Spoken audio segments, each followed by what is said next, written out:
Many of my tourists, they are surprised by the stories I tell them and by the passion that I put into everything I say, everything I do. So I decided to record this video to show you how I prepare my guided visit and what you can expect from them. There are 3 elements that I work on, to create a guided visit. The first one is my personality and my passions. Because as I said, I put a lot of enthusiasm and passion into everything I do, everything I say, and I don't fake it. It's absolutely true. I choose, to show you things that I love, things that I find interesting, inspiring, to pass that on to you. So that is the first key and the most important one, genuine love for the things I say, for the things I show. The second key is to know my way around. And maybe it's a little obvious, but let's take Montmartre, for example. It's the district of the painters, but it's also a mountain. It means that you have to go upstairs like 300 steps to go to the top.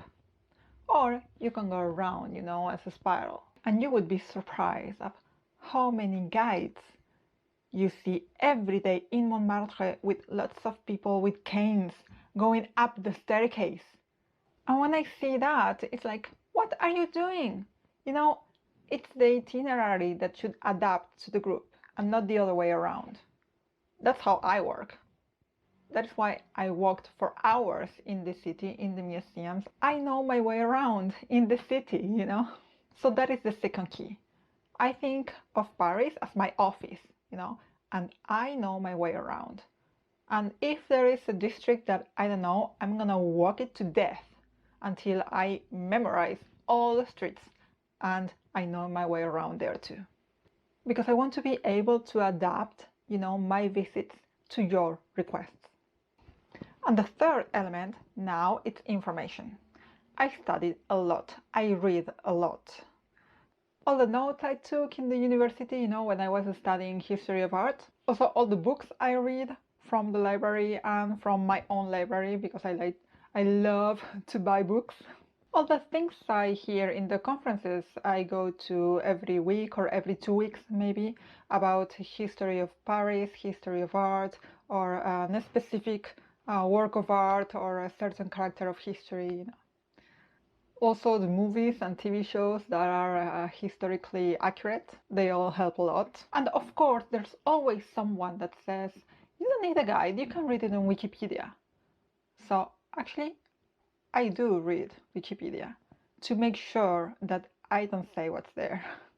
To make sure, that all the years and the hours I spend reading and studying, they are worthwhile.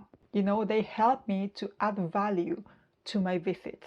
And I do all the research in English, in French, and in Spanish, which are the 3 languages I speak. And then I translate everything to one language.